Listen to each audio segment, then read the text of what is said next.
Three, two, one.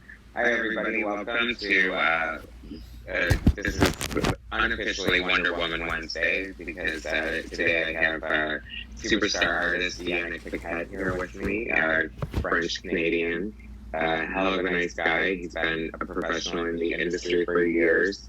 I don't want to just, say they boil you down to being only a Wonder Woman artist. That I feel like that's what you're most known for, because I believe you told me that that was your first monthly gig at DC Comic a few years back. That is right. Yeah. So it's not a bad first gig to get, I would imagine, but perhaps an intimidating one to have handled such an iconic character. Well, back in the day, we're talking the very tail end of the 90s, where the comic industry was still crashing somehow. Recovering from the crash of the mid-90s. I got in there just after John Byrne. So John Byrne did his run.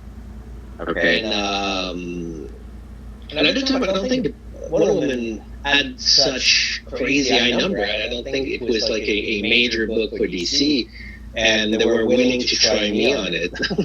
So, and that was my first monthly, but I guess in order to balance my inexperience, it was also the first few covers of Adam Hughes, which was, to this day, probably one of the most iconic run of cover or any title.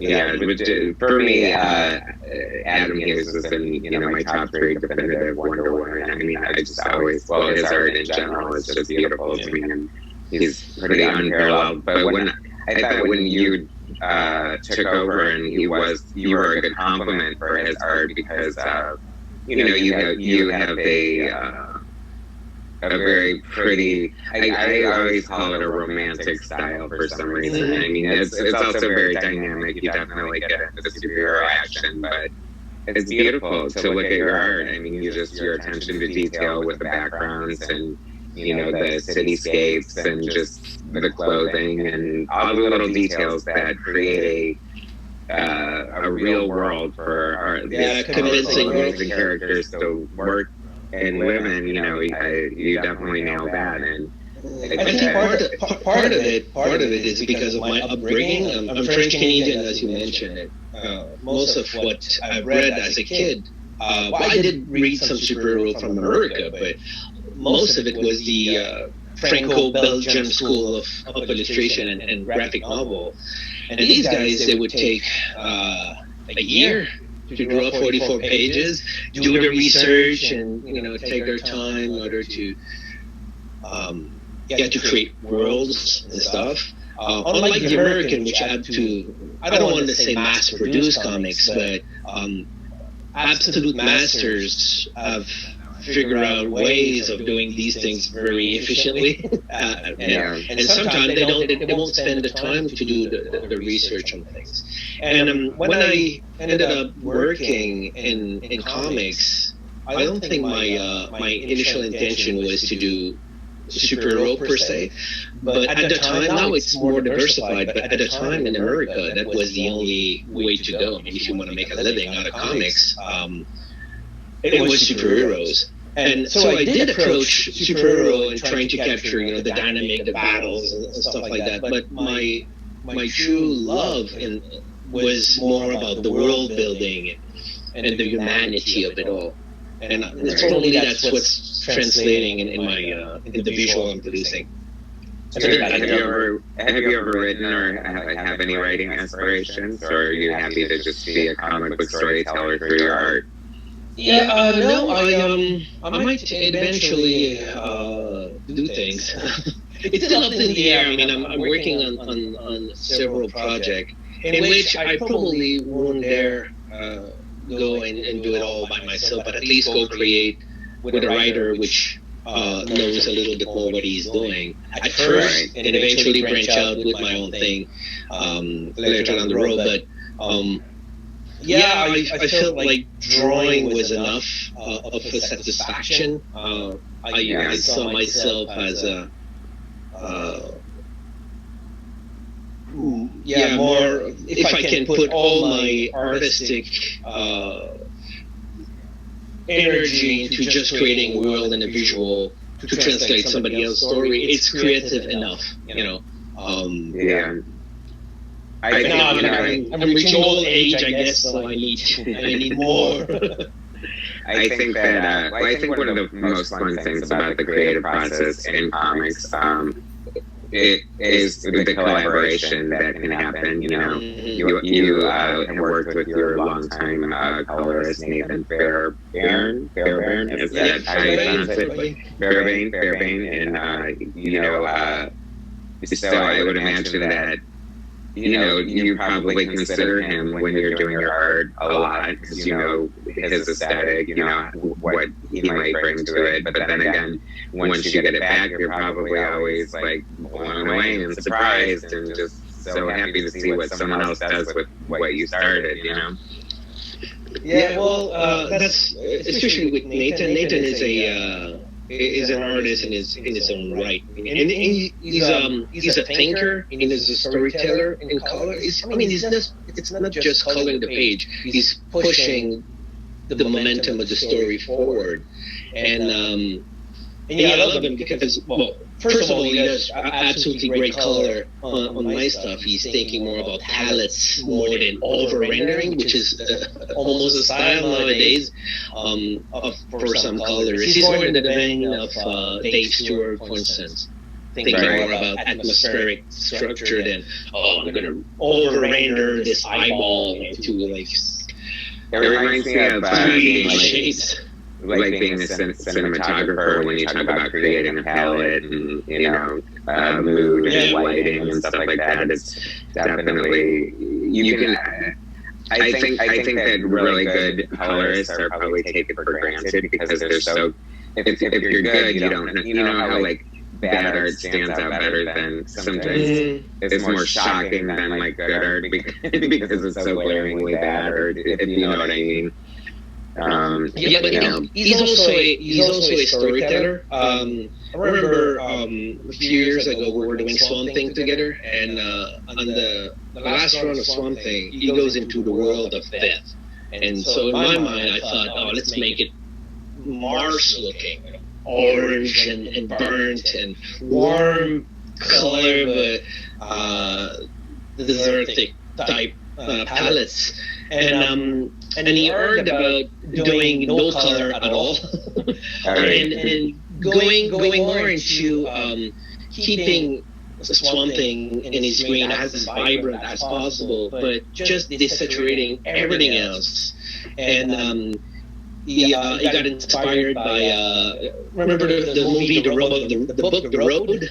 They made a movie out of it, and they just took out all the color. They killed the flays by taking out the color, and it turned out a much better idea than my Mars, which would be orange and too vibrant. And somehow you read those stories and you feel the world as being just devoid from life for decades because of that.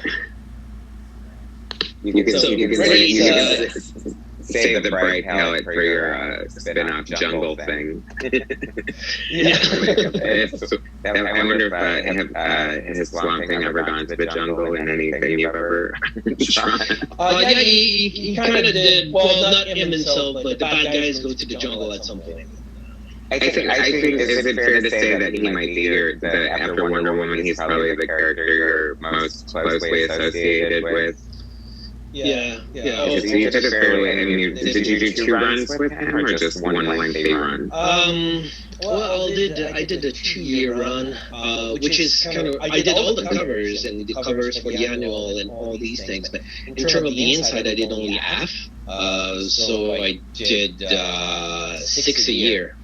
But people associate me to that particular book because I was doing the cover, and because graphically I had somehow imposed a style to the book that even though there were the people helping out with the book, they were kind of a bit forced into that vein, with a few exceptions. Frank Avila did an absolutely awesome story, and he didn't look at my work, which is great because I love Francisco stuff. So. Yeah. But most of the rest kind of feel like, even if I'm not there, the influence that I've imposed in terms of the panel layout, because there was all sort of graphic tools I was bringing to the table. Who was the writer on that? I forget. Scott Snyder. Oh, wow. Well, yeah. I guess that must have been before he blew up with Batman and stuff. Yeah, well, he was doing Batman with Greg and Swamp Thing with me at the same time. So that was the beginning of the New 52. Yeah. So, two of the few things that are looked good upon that came from the New 52. What was I going to say? So, what was it like working with him as a writer? Now, I know that, obviously French is your first language, correct? So is it difficult for you to translate scripts, or how do you approach it? Not anymore. When I was younger, I mean, when I started, that was hard. I had to, every word was, I've learned English for work in my 20s. But before that, I was only speaking French. So when I would get script, I would go through every single word of it, trying to figure out what am I supposed to draw. But now I'm bilingual enough. That's no problem. I'm just, I don't translate script. I just do it in English, I guess. I don't know. Yeah. I was just curious because I know you work with you worked with Grant Morrison on your Wonder Woman Earth 1 books, and I'm so curious to know what a Grant Morrison script looks like. It could be all sorts of things. I've worked with Grant on Seven Soldier. Victory did like a miniseries, a set of 7 miniseries in 2 books, and I did one of those miniseries, Volunteer, and at the time, Grant was working on all these books at once, and in a crazy outpouring of idea, I guess, and the script that I got from him was a bit, it was a huge contrast, because the job just after that, before that, was I was doing Terra Obscura with Alan Moore for 2 years, and I was kind of used to Alan Garrick's huge script, massive, hundreds of pages per book of script, where everything's what's going on, the intricacy, much more than the reader will ever know about all that's going on in the book. And when I got the script from Grant, that first Volunteer script was 11 pages, very vague, without sometimes no dialogue at all. And it was kind of scary, and I did what I could. A lot of it you need to figure out for yourself how to put the scene together, how people will move so the cue will work. You need to really take part into creating the graphic language, but all the crazy idea, like the crazy weird stuff, it's all Grant, obviously. But trying to make some sort of coherence, that was my kind of job. And I was taking chances, and I had no idea if Grant would be pissed with some of the stuff I ended up doing. But he was happy with it, and we ended up working on Batman Inc. after that, and Region of Bruce Wayne, and then went and Wonder Woman for 5 years almost. But the thing is, Grant, this is his way of creating a collaboration, I believe. He's not big on email, or they never talk on the phone or anything, but he will trust me with a script that require a little bit of legwork on my part, and at the end he'll do a pass of dialogue on the entire book.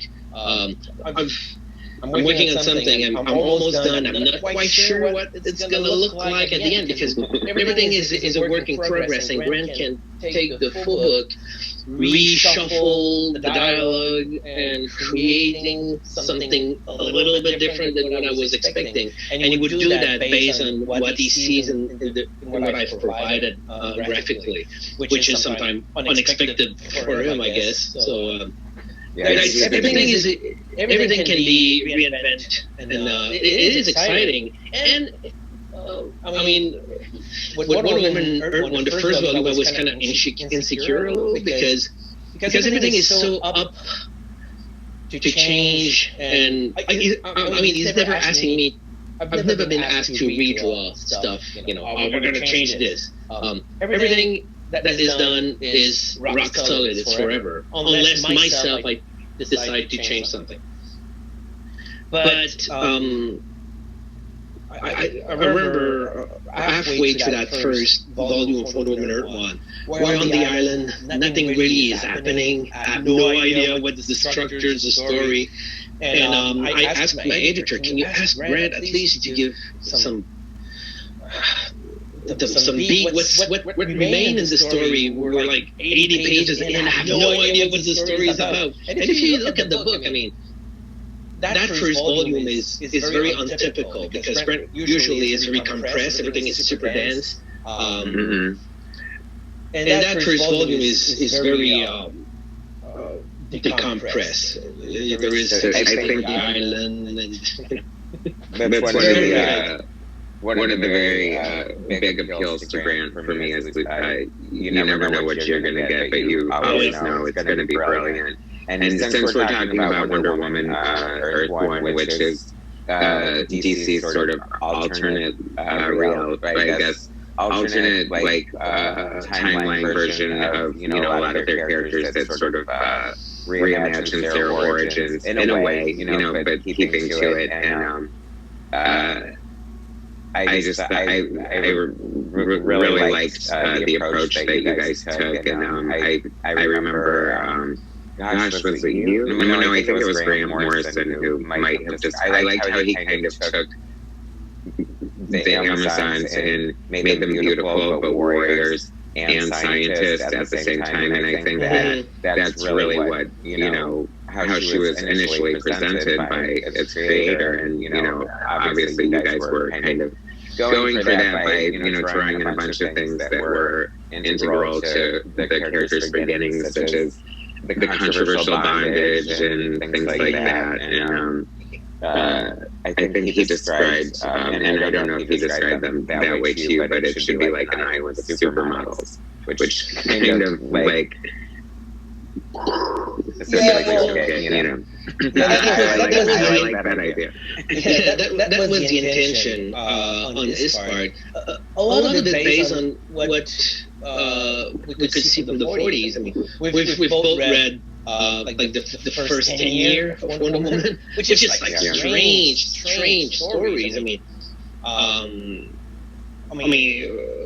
we recognize the cast, but it's unlike what we see in the modern incarnation of Wonder Woman. It's much closer to Alice in Wonderland, weird adventure, going to other planets and finding civilization of just infants doing weird stuff with a weird princess queen. And, it's strange adventure. It's not Batman. It's not Superman. It's nowadays. I mean, she's fighting robots. She's a lot more into the canon of what superheroes are, and she can be part of the Trinity without being like super strange. In her Alice in Wonderland bondage world that she was in the 40s, but I think that was the appeal of Brent. Let's go back to this. I mean, it's the original. It's got to be worth something, right? And try to see if there is something in there of value that is still meaningful today. And so that's his entire process, going back to it, trying to figure element. And as the story goes, we go more and more deeper into almost crazy parallel universe and stuff. Right. Well, I mean, it's Grant Morrison, so it's going to get crazy. I was gonna say maybe it would help if you like did a hit of acid or something before you started working on. I mean, I let him do the crazy, and I'm trying to read him. I try to make sense of this stuff. My job is to be the straight guy. Yeah. I was going to ask you because it's so timely that I forget it must be about 5 years by now that the first issue of Wonder Woman Earth 1 came out. I'll have to check on that, but I know it's less than 10 for sure. But the internet kind of went crazy over the preview of it, and one of the controversial things at the time was making Steve Trevor black, and now we're in the middle of Black Lives Matter, and I wondered if that was a discussion or was it just in the script like, oh yeah, by the way, he's African American. I think for Brent, he had nothing to say about Steve Trevor. And the original Steve, he was like, what to do with Steve, and can we use it in a meaningful way? And I think part of the book is this Wonder Woman trying to get rid of patriarchy as a force of oppression, and having Steve Black, he could bring his own type of operation story also to the mix. It's not just patriarcha. It's not just women that are being oppressed by this world. It's also minority. And so he can bring another layer of the world is problematic, and women need to do something about it. So I think part of it was the idea, but I didn't see this as controversial at all to have Steve being black. When the book came out, most of the fuzz was about the bondage. Like if nobody had any idea that was part of Wonder Woman mythos. And honestly, when we first started talking about that book, I was like, oh my god, we're gonna do weird stuff at every page. And at the end, when the book was done, I was like, oh, we're pretty mild.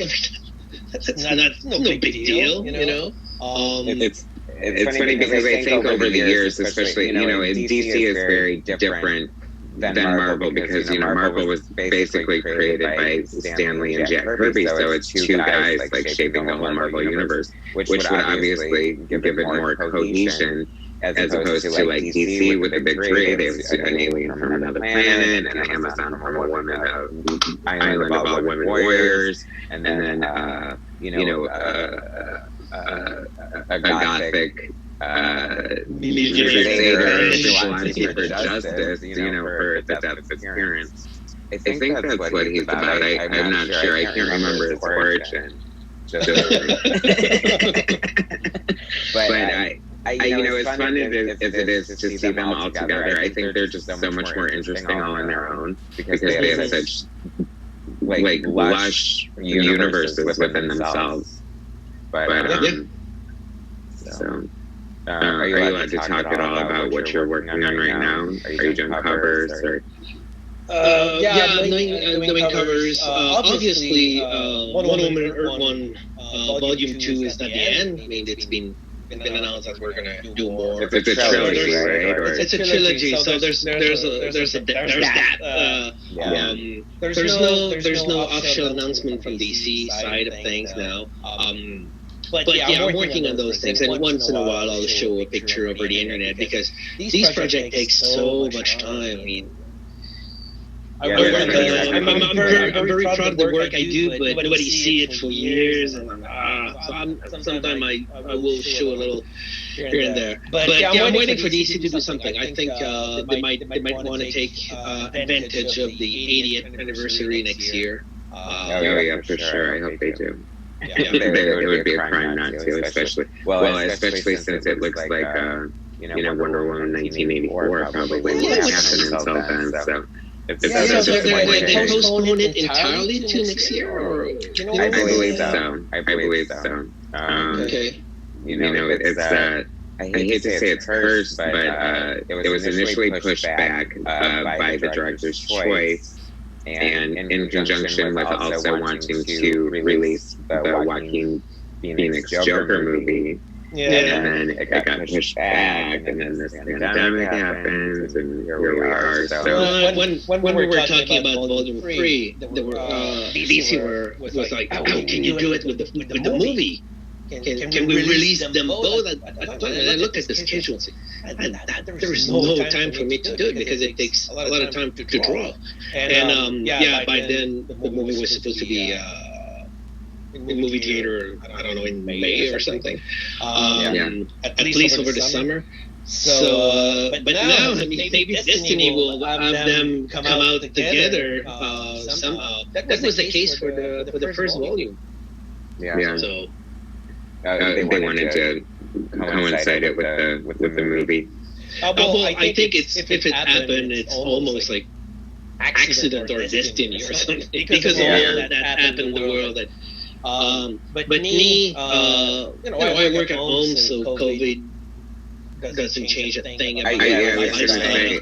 Aside, on one hand, you would think that the creative people who work from home would just be like pouring out, just turning out those pages and stuff. But then there's also the mental anguish aspect of it, because I think that when you're in the situation that we're currently in, it does sometimes stifle creativity through the underlying anxiety, but it also acts as a great outlet. I know that I've definitely, been doing a lot more art since I have a lot more time.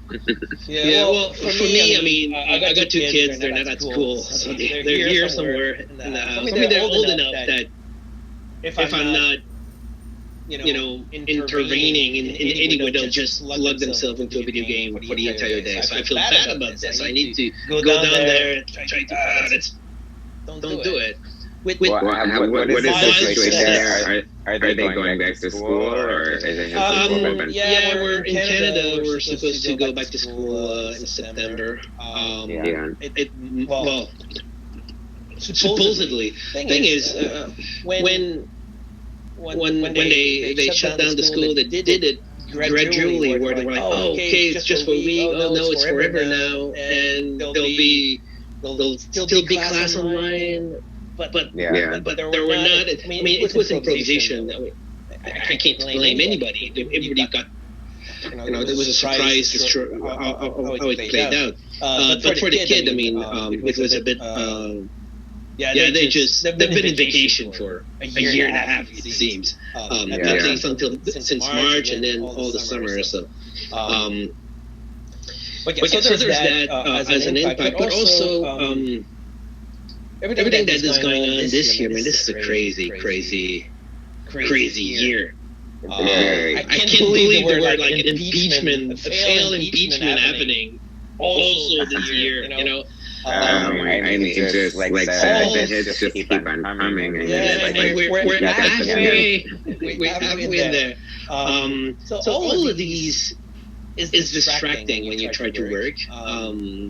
All of these things, and But I'm not overly anxious. I'm happy at home. I have a great house. I can go. I have a garden, so I can access the nature. So I don't go too crazy. And plus, I mean, Montreal was not in a super great position in terms of Canada and COVID. But I mean, we're much better than the Americans than you guys. So it's a lot less stressful. And I think somehow our health system is solid enough that they can absorb a lot of it if it goes bad. So I'm all right. I'm more anxious about you guys.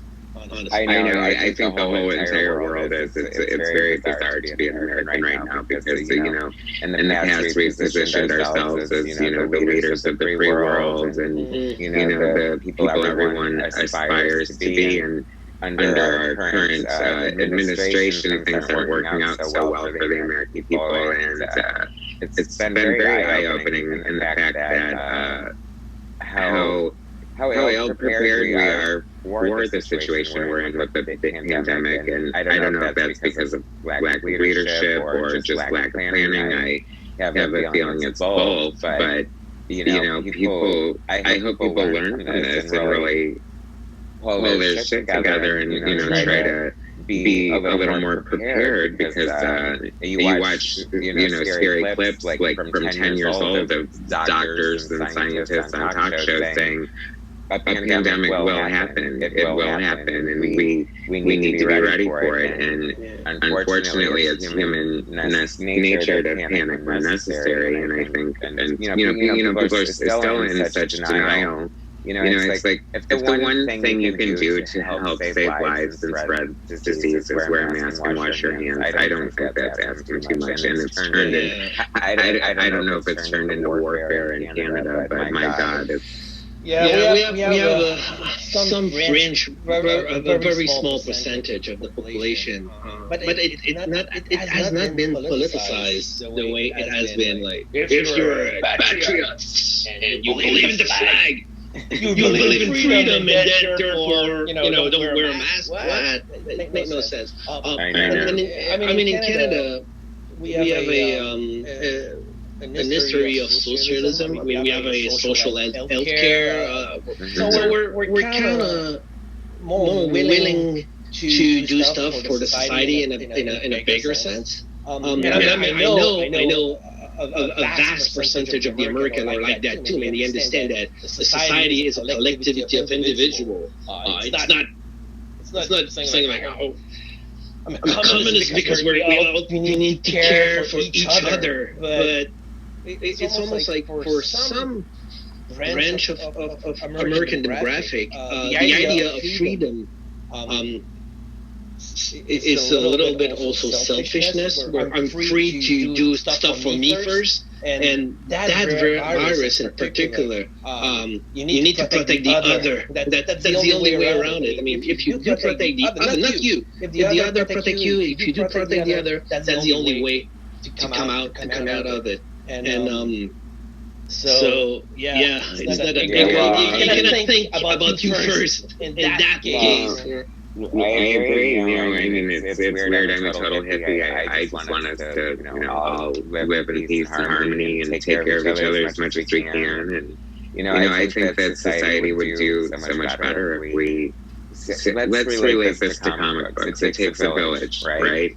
Yeah. So everyone needs to do their part, and unfortunately, the vitriol and the heightened sense of just rage and anger that's going on in this country is just out of control. Like, I live in California, and we were doing really well, as far as sheltering in place. And I mean, this is a big city with a lot of people in it, and the streets were just empty for weeks and weeks and weeks and weeks. And when you did go out, the people you would see would socially distance and wear masks. And I feel like we're handling it well. I mean, there might have been a blip when people started protesting. Obviously, large groups of people is gonna not help the situation. But then you have like Trump rallies and stuff like that too. So I don't know, my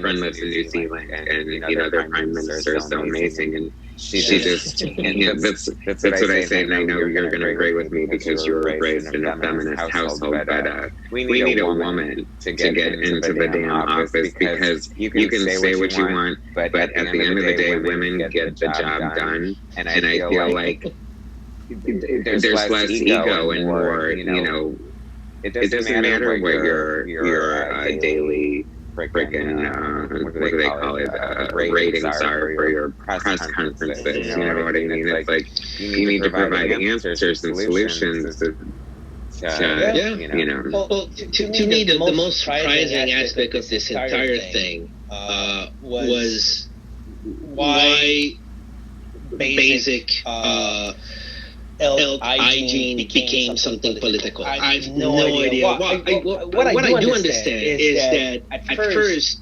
shutting down the economy would have been perceived as something bad for Trump himself, in terms of this is his accomplishment if you want, since the presidency. The economy is going well. So if you shut down this part of what remained, not that much, and so he took that as something against himself. That's how I read the thing. But then why not choose? We need to get rid of that problem as soon as the most extreme way, so the economy can get back on track before November. Something like that.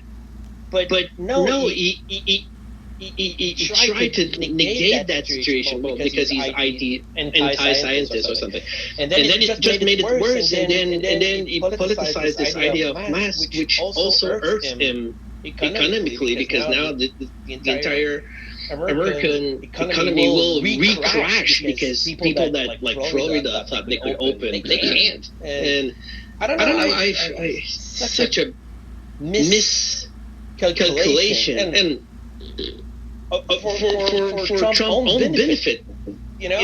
I'm used to see Trump doing stuff for himself, which is good for him and bad for others, or distort reality so it looks better and stuff like that. We're used to that. But in that particular case, people are dying, and he actually torpedoed his own economy by doing so, which is his only accomplishment. So he went against himself. So I don't know. It's just sad because there is suffering. I know.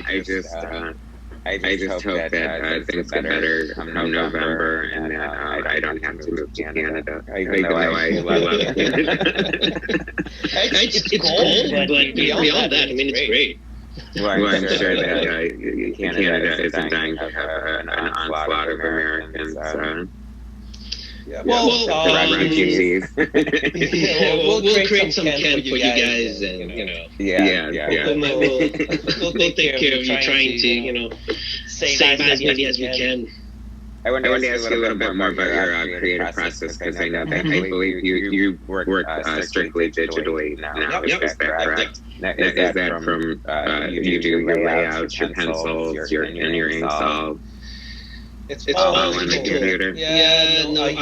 I got an email with my script. I'm opening that.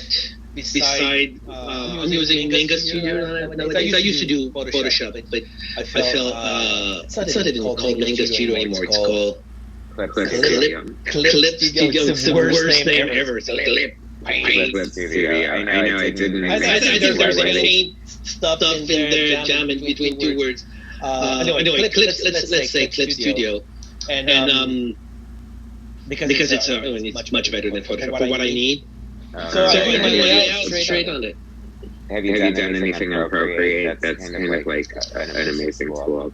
Yeah, very intuitive, very involved, it's giving Clip Studio a run for the money. The only thing is I don't think they have, and I could be wrong, but I don't think they have vectors, which I know is very important for publishing. Yeah. I'm not using vectors when I draw. Well, is Procreate a thing on the PC, or it's just like iPads and stuff like that? You can get it on an iPad. Like a lot of professionals are using it. I see Phil Jimenez using it.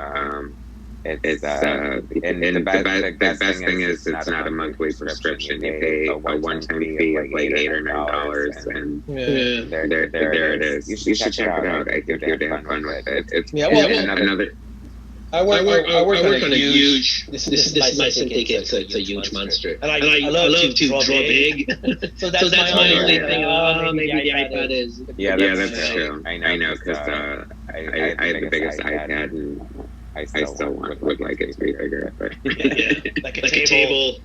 iTable. So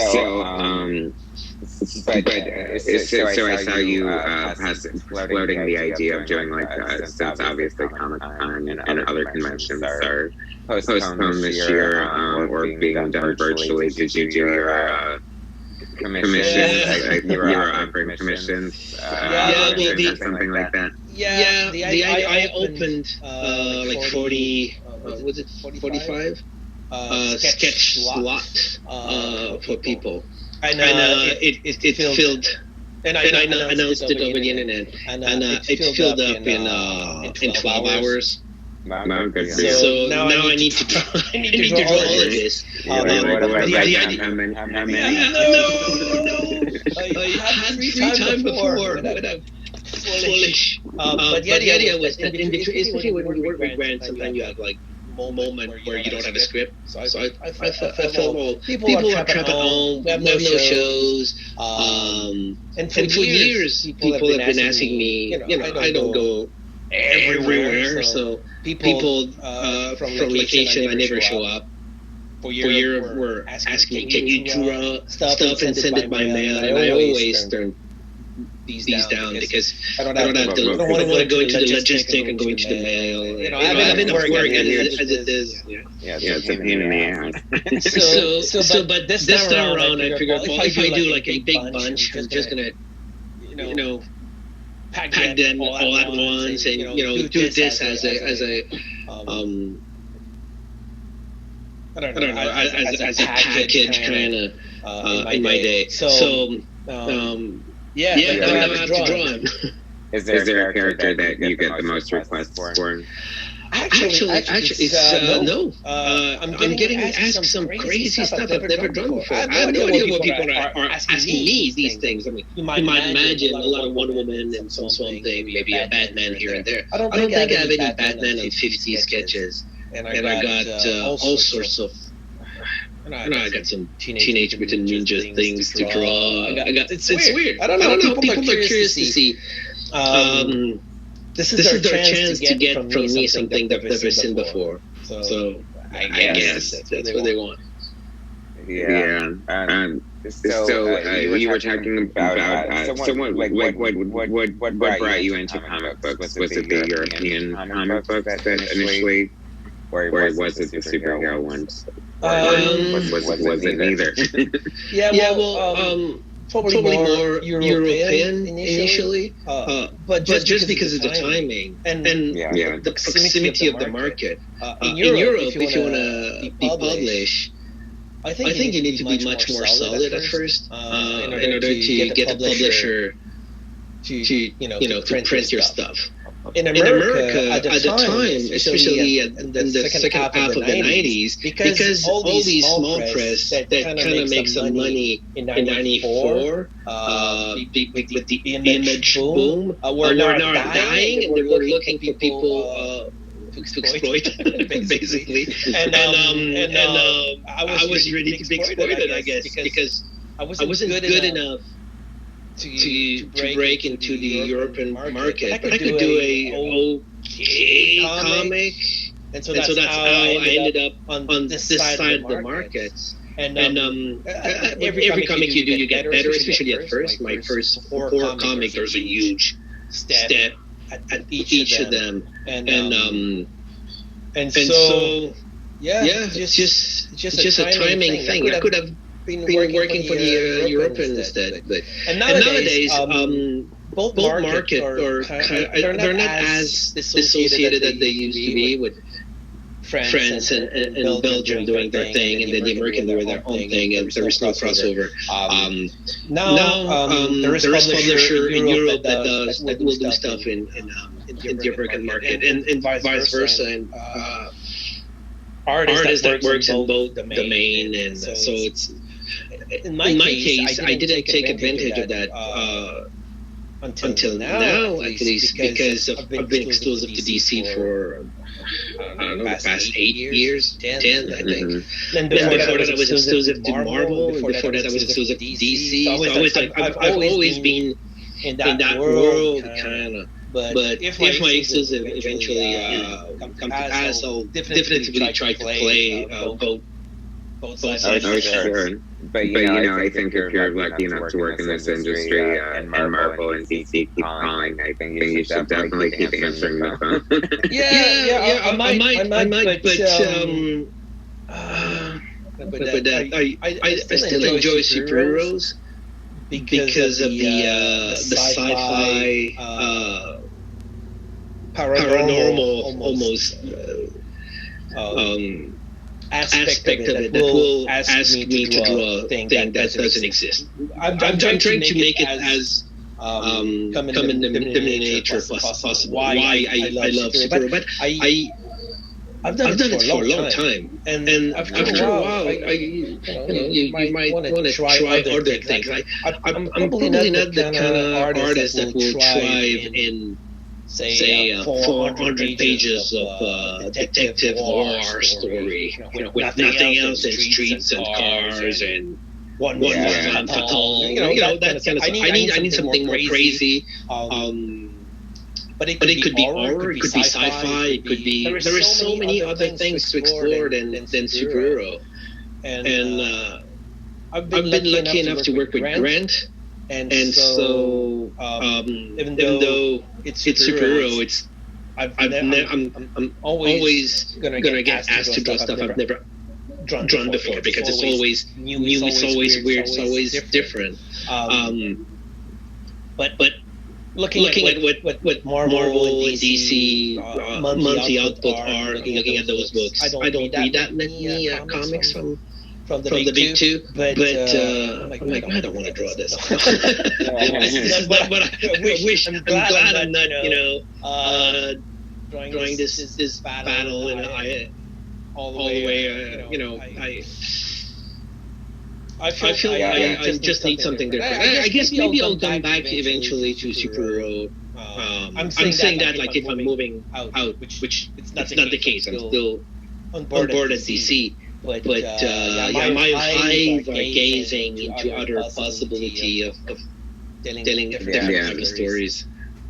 It's funny because you were talking about the difference between European and mass-produced American comic books, and how you were saying that you were good enough to get in, and you got better and better with each issue. And I always thought that was such a great thing about American comics, especially back in like the 70s and the 80s.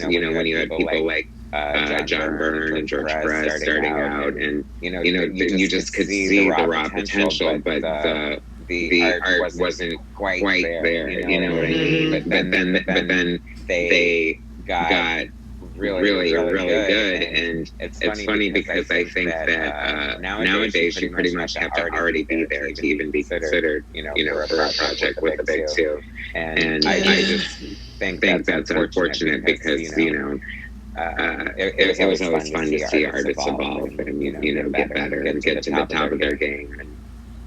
I think because nowadays they allow a lot more time. But they allow a lot more time to not on every project, but like something like Earth One have almost an infinite amount of time to draw it. Or even the monthly book, it's with a few exceptions, it's rotative team.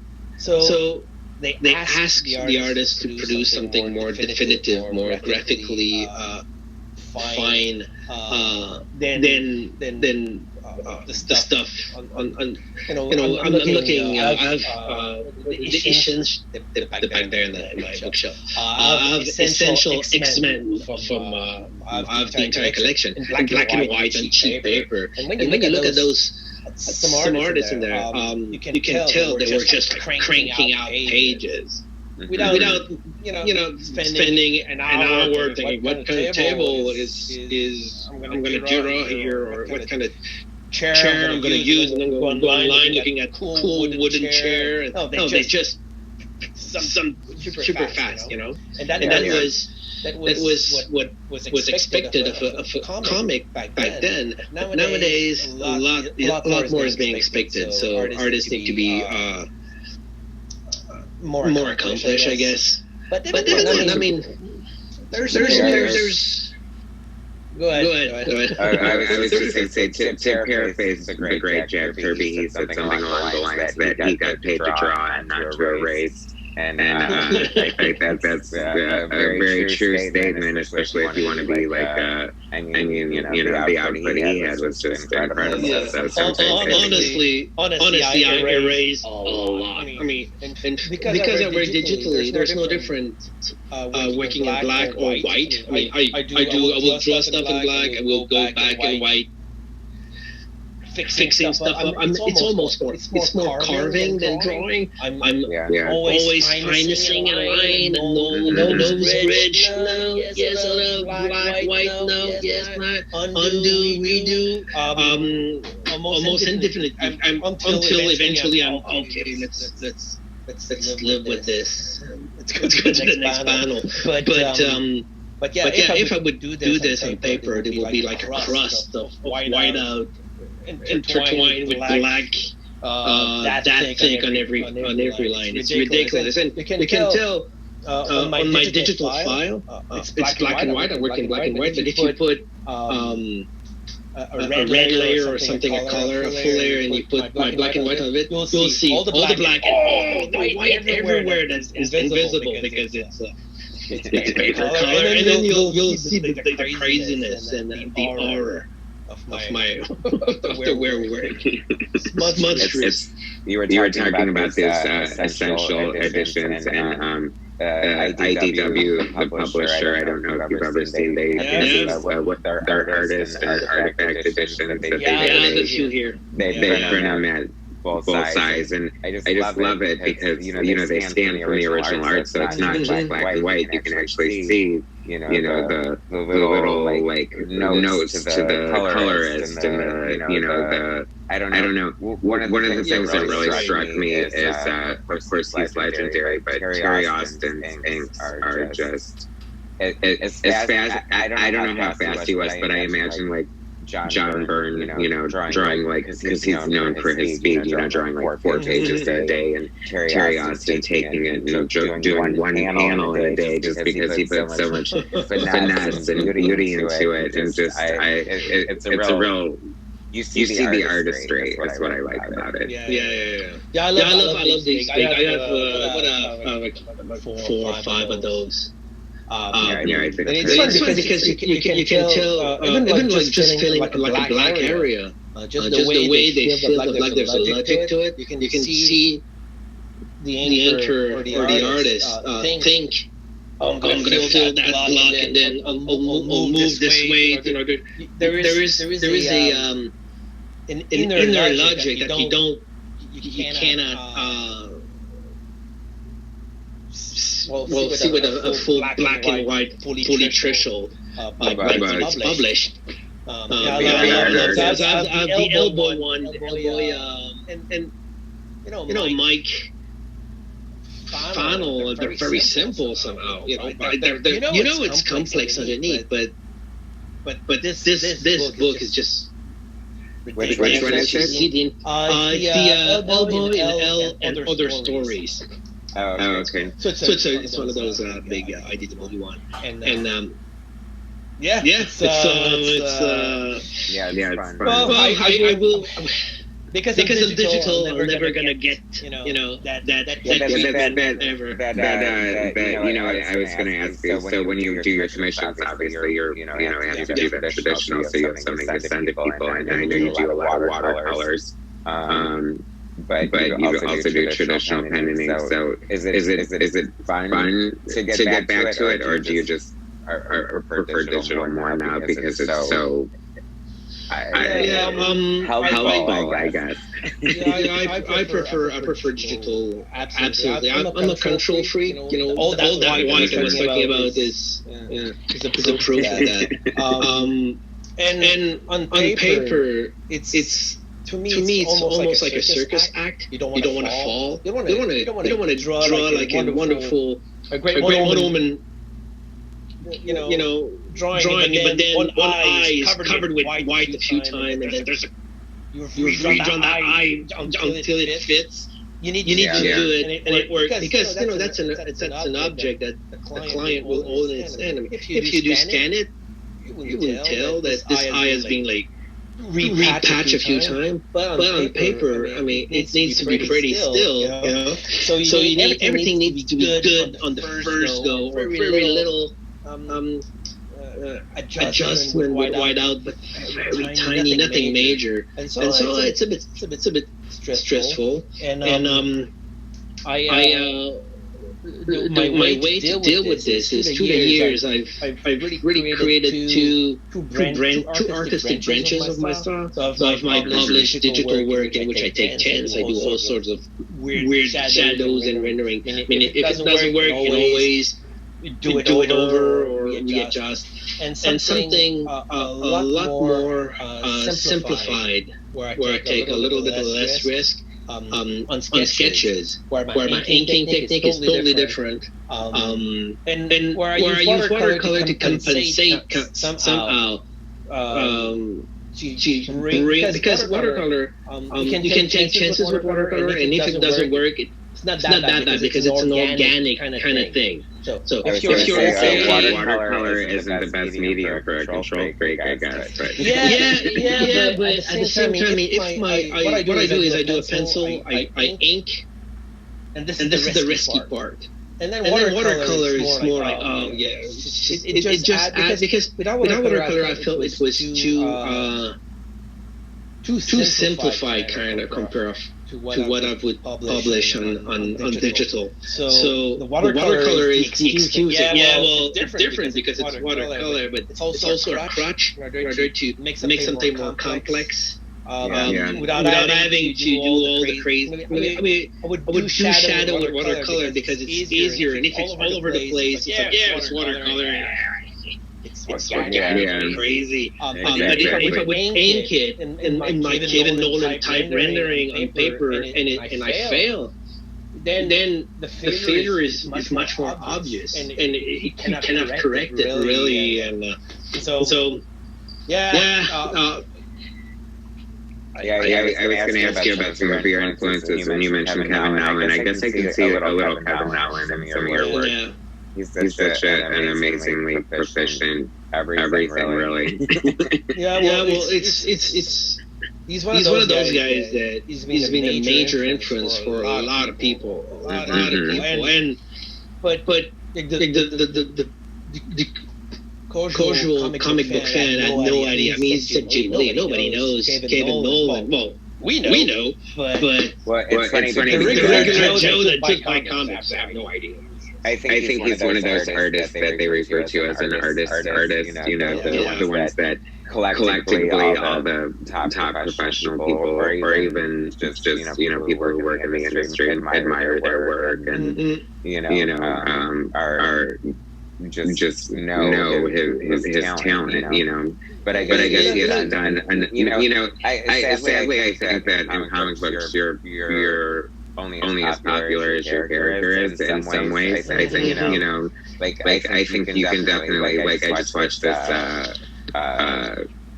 cool documentary about Todd McFarlane, and he said when he went to Spider-Man, the sales weren't great, so he felt empowered to take chances, and obviously they paid off. So I don't know what I was going with that. In the case of Kevin, he never really took a well-known title and stayed with it and made it his, Jim Lee, X-Men, or Brian Hitch, The Ultimates, and Tom McFarlane, obviously Spawn or Spider-Man. But Kevin Nolan, he did some cover run on Doctor Strange, Green Lantern. But he pops here and there and then disappears. And is Absolute Triumph, which is Jack B. Quick with Alan Moore. I mean, I absolutely adore those little stories, but there are little stories buried into compilation book. And if you're not into that niche, you have no idea it happened. But I mean, if you look closely at Jim Lee, there's a lot of Kevin Nolan in there, and their understanding of the light.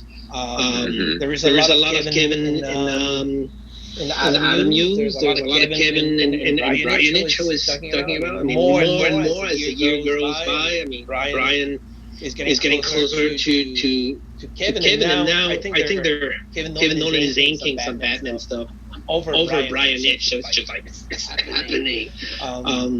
It's funny because he's one of those. I was going to mention he does a lot of inking, and he's one of those inkers that if an editor is hiring them, they want Kevin Nolan. They don't want an inker because they bring such his aesthetic is so strong and it's true, and you can definitely I don't think he overpowers the artist, but you can definitely. Sometimes he does. Sometimes I didn't want to say that. in a good way. In a good way. Right. It's well deserved, and Kevin will take charge. And he did 2 issue of DC Presents. Is that Legend of DCU? Oh yeah, he just took over, and it's absolutely glorious. But in other case, I mean, he did inked Mike Mignola on an Alien Story. What's called Salvation? That sounds like it'd be a really good match. It's a great match, but you barely can tell it's Kevin because Mike is such a solid graphic. Such a defined style that maybe twice in the entire book you can feel, I see a little rendering that is typical from on the aliens of Kevin, but all the rest is pure Mike, and you can tell that Kevin totally enjoy it too, because it's a beautiful book, so solid. It's funny how the evolution of Mike Mignola, because my introduction to him was on he did the Rocket Raccoon miniseries who obviously went on to be in the Guardians of the Galaxy, and his art was really fun for that series. And then when John Byrne left Alpha Flight to do Hulk, him and Mike Mignola was doing Hulk, and he created the Switch, and I did not like his work at all on Alpha Flight, but he's evolved and changed so much. I mean, he's another artist for sure. I mean, it's like I don't know of an artist that doesn't like Mike Mignola. I mean, he's just and so simple too. But his choices, the way he spots his blacks and his negative space. I mean, that's what it's all about. The composition is one of the strongest. The designs also. I mean, people. Characters picking up a teacup and the coolest teacup ever, because it's you look at it and it's filled with history and culture, not details, just it's nice. He's been doing a lot of daily sketches during the pandemic, and they're crazy. Talk about they need to be collected in a book for sure. But you did a couple issues of Batman, or was it just one issue? Or no, you were Snyder for a while. I did Batman Inc. I launched Batman Inc. with Grant. I don't even know when was that. I did like the 4 or 5 the first issue of Batman Inc. And then with Scott, with the New 52, I did an issue and a half of. Greg Capullo was doing every single issue. He's a machine, so he really didn't need anybody else. But I think twice in his entire run, he took a break, and I took over to do one issue at that time. And then in between my Earth Ones years of work, I did one Batman with Tom King. So I'm trying every Batman writer in orders. I did one issue with Tom, Batman 69, I think. Yeah. But so I'll need to try the next Batman writer. Just one issue, just a taste. You've had the fortune of working with some pretty amazing writers over the years. Are there any writers you haven't worked with that you'd like to be able to get a chance to work with? I would like to try Neil Gaiman if that's a possibility. I know. I wonder what people. It's funny because it seems like once again your dreamy romantic style would lend itself very well to writing. I could definitely see you in the Sandman universe. Yeah, I did an entire run of covers for The Dreaming, Sandman The Dreaming. So I did 10, 12. I think that I'll have to go check it out. But recently they're relaunching it, and I'm not gonna do the full covers, but I did at least one for issue 1. check it out. What it's called. Anyway, it's the continuation of the Dreaming. They changed their creative team, and I was part of the covers for the previous creative team, but I did one as a transition for the. I really like it. It's very romantic. I feel like I'm missing out, and I almost hate to admit it, but I've never really followed Sandman that much. I think I've read a couple of the Death miniseries, because who doesn't want to read about a cute little dead goth chick, right? But oh yeah, you would actually. I think I remember you. You've done a commission of that before, haven't you? Oh, I mean, many times, probably. Yeah, I know. I remember seeing that for sure. So yeah, definitely. So anyone besides Neil Gaiman, or any characters in general that you would like to draw that you haven't really drawn. I feel like you've drawn everyone by now. Yeah, I'm not character driven that much. I mean. I'm more writer driven. What kind of story, what kind of mood. In a way, I mean, you can do the best Batman story, and I would love to draw it. But you can do the best Batman story, and I have nothing to do with it. So when I was younger, the idea of going, I'm going to draw the X-Men, for instance, was exciting enough. But now with all my years of experience, I know that it's not the character that matter. It's the story.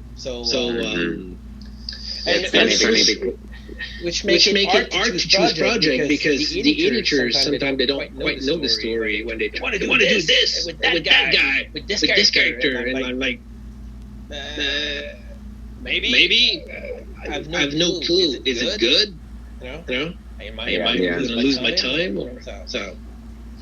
I put you in this same category as one of your colleagues and another person I consider my friend, Liam Sharp, who's been around for as long as you have, and were pretty popular in the day, but you had I feel like kind of a renaissance in the past few years, or at least a resurgence or a recognition of your art that perhaps you haven't in the past. Well, yeah, for sure. Yeah. For me, I mean, I don't know. I don't think so far I had the feeling that it's just slowly building up. As I get better, slowly. I'm not some of those guys that got into the scene fully grown and fully awesome. Remember looking at early works from say Lineal View, for instance, and it's already impressive. It got better through the years, but from the get-go it is solid. As I look at my very early work, I'm not super convinced. just to be mild, to be gentle with myself. But I've learned and I grow slowly, and the books that I'm doing, graphic, something like Wonder Woman Earth One is awesome in terms of artistic freedom and the possibility of doing your very best work possible. But it comes at a price of not being out there every month, putting out a book, You might it might be risky in terms of having like a Kevin Nolan kind of career where nobody knows where you are, and then once in a while there's something happening and then you disappear. So it's better off to be like Rick Capullo and put I'm Batman for 4 years or something like that. But in terms of output, there is no way I can do that. But it is so far a trade-off that seems a good deal for me. This kind of I'm going to disappear. It might lower my exposure to the world and the fan base. But I'm going to put out something I'll be entirely proud of. I mean, the first Wonder Woman Earth One got me a Star Award. The second one got me a Eisner nomination and a Schuster nomination. So there is, they're quality work enough to get some attention when they come out. But I'm not part of the fray at DC where we're gonna do this big launch and there's a lot of energy around like a I don't know, a big crossover or something. I'm never part of those things because I'm always working on these long-term projects in the background. And once in a while, I'll do one issue back then and then disappear back into my cave, working on year-long projects. Yeah, that's interesting. Now, so do you have to turn down a lot of projects if when you're working on? Or I think you've done a pretty decent job of remaining relevant while you're off working on your long projects. Yeah, because they give me a lot of covers. I'm doing a lot of covers, so that keeps without those covers, nobody will know if I die or something. I don't know, guess. But because you're exclusive, I'm exclusive at DC, so I don't have to turn down too many things because everybody at the office know I'm doing this huge long project, and I'm unavailable anyway. Yeah. In between the Wonder Woman volumes, that's the only windows where then I get to choose and people get excited. In my last window, I did two things with Bendis. I did Action Comics, and I did Leviathan Rising, like a 40-something pages, and then one Batman with Tom King, and then back into Wonder Woman forever. So I'm gonna do a bit of the. That's funny though because but a 40-page comic is no joke. I mean that's not just. Yeah, but for me, that's almost a graphic novel. But me, I'm getting used to do like 120 pages of work at session. So. Honestly, a 20-page comic is nothing. It's just like so. How long does it take you to do a page? And do you like start it and complete it, or do you start several pages and work on whatever you feel like? I do. Roughly, I'm doing 3 to 4 pages a week. I can crank up to 5, but pencil and ink. But I'm unhappy with that. So three is a good number. And so I try on the Monday to do the layout and figuring out everything.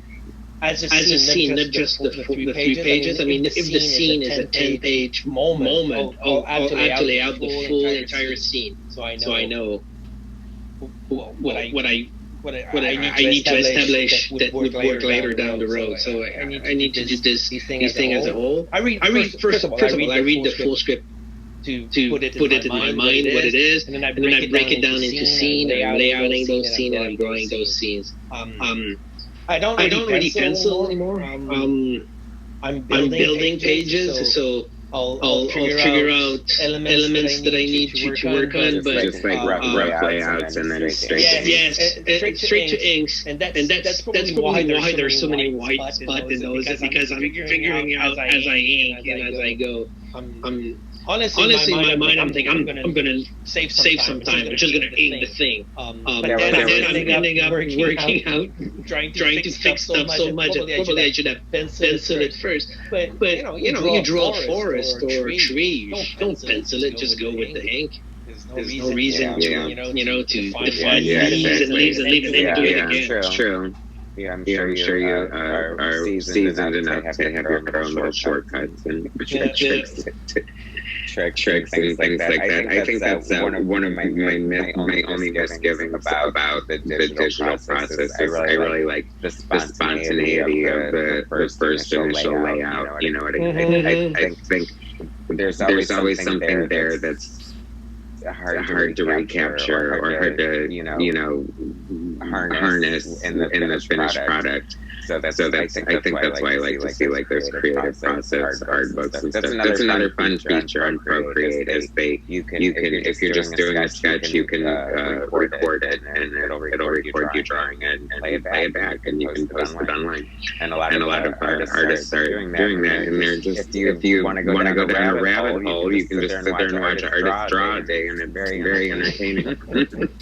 I'm sure my stuff would be super boring. People say, give up, this eye is okay. Eye is and then raise it all. I know. I thought of It's that too. like, Like, I don't want people to torture. see how many times I had to I screwed up that nose or something. Yeah, exactly.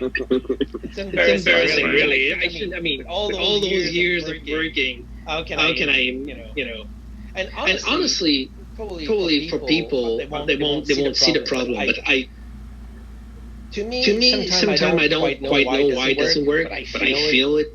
It's weird. And then I try to see, is it because it's too big, too small? If I angle it like this, if I do this, if I try this instead, feel a bit wrong, but I don't know why.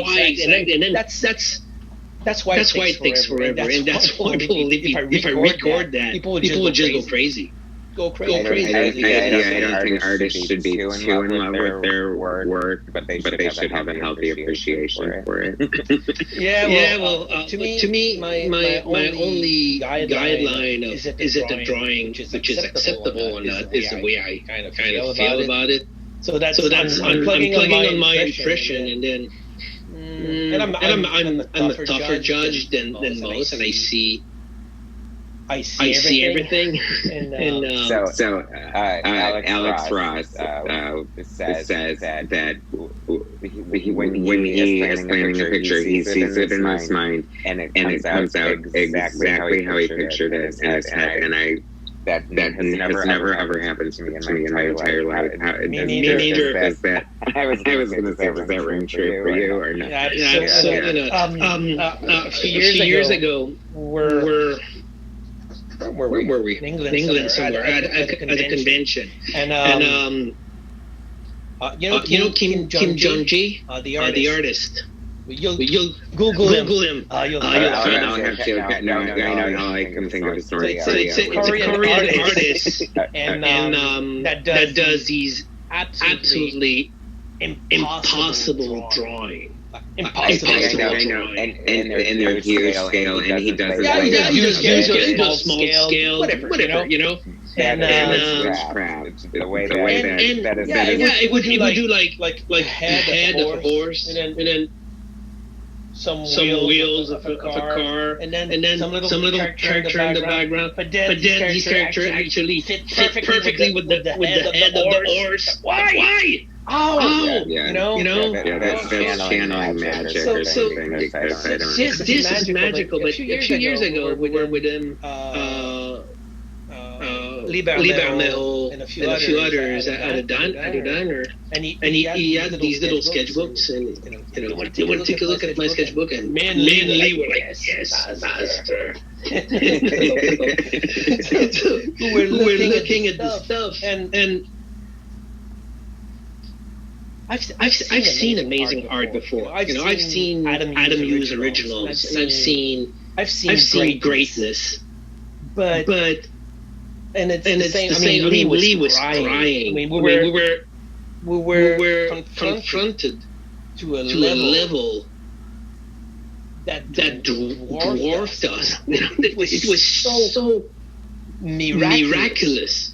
Page after page, just the technical, amazing skills, but the profusion of ideas and just the sheer geniuses that was required to do that. And I don't know if you've seen the film Amadeus, but there's a scene in there in which Salieri is looking at some Mozart original score, and he's looking at those things, and then he realizes like he's just nothing. Salieri himself is just. I'm sorry, you said Amadeus, correct? The movie Amadeus. That's the one. I want to make sure I'm familiar with it. I just didn't know if I heard you correctly. That's the one. And so eventually Salieri just dropped all the scores because he's like, this is beyond humanity. I mean, it's too much. And that was the first time I've experienced that level of okay, this is this is another layer of presence of some sort of greatness or something. Yeah. And the discovery of that other plateau, way above everybody, where everybody's an amateur compared to this level this level even exists is humbling. And anyway, I don't know why I was saying that, but he's one of those guys. I guess like Alex Ross, which is an infant compared to Kim Jong-ji. He works in a different way. I mean, it's not the same way of building stuff. I'm doing a structure and I refine my structure into a final drawing. And he's just outpouring something out of a different part of his brain, which I have no idea how that works. I have no idea. The very process is just genius. Yeah. That's why I like watching those videos. I just love seeing someone else's approach and just how they tackle the page and where they start and how they finish, and it just. I think that comics is one of the comic art is very underrated and very underappreciated, and I think that hopefully in the future it'll definitely be looked back. I mean, to 100 years from now to look at original comic book pages will be a real treat, I think. Maybe not all of us, but certainly a few will survive the test of time. To me, I see American, especially comic book artists, some European, and definitively Kim Jong-ji, but we've developed ourselves as almost like virtuoso concert pianists. We can play on site anything. We have this level of if I'm being asked to draw a supermarket with an alien invasion of turtles and with crazy stuff, I need to be able to do it without like being shattered by the challenge. Yeah, sure. It's going to take some time, but there's nothing at all that I can't draw. I mean, I can draw anything. It's just some will take a little bit more time than other things. Which is something a little bit different in Europe, where sometimes the artist is also the creator, and he can create a world that fits his ability closer. So he will draw stuff that he feels comfortable, and he will not corner himself into things. Me, I'm working with writers that have one mission. It seems sometimes corner me into a place where I feel uncomfortable. And as a pianist, being able to draw, to play anything from any composer, I need to be able to draw it. So it needs a level of technical efficiency, which. Yeah, I guess the Japanese and the American are at this level. Yeah, I can do whatever. I can do it all. Yeah. It's funny. I think it must be different working with a writer who's also an artist, because they feel they must have an appreciation for I think like a less seasoned or more amateur writer writes things that don't work. Like I've read scripts where they want you to have a character doing 3 different things in one panel, and it's just impossible. So I think that's also part of a good artist's job is to, like you say, whittle away and sort of to break it down into a functional storytelling, panel per panel. It happened to me before. Guys coming from TV, and they have great idea, they have great concept. This is their first comic book, and then they go into multiple action per panel. But in my case, I mean, I've been lucky enough to work with people that really know what they're doing. Grant know what he's doing. I mean, he's never asking something impossible. It's challenging. He's not drawing me anything, but I've seen him draw design, and when we were doing Civil Soldier, or even in Batmaning, I think he drew like a few costume design suggestions. So Oh, you can do it. I mean, you can do a good job, I guess. Maybe not to the level and to the speed required to self-publish, written and drawn by Morrison. Maybe he'll do it someday. Do you have your next project lined up after Wonder Woman, or is it still up in the air? It's up to debate. I have a few things on the table. I have to choose which one. It's not clear.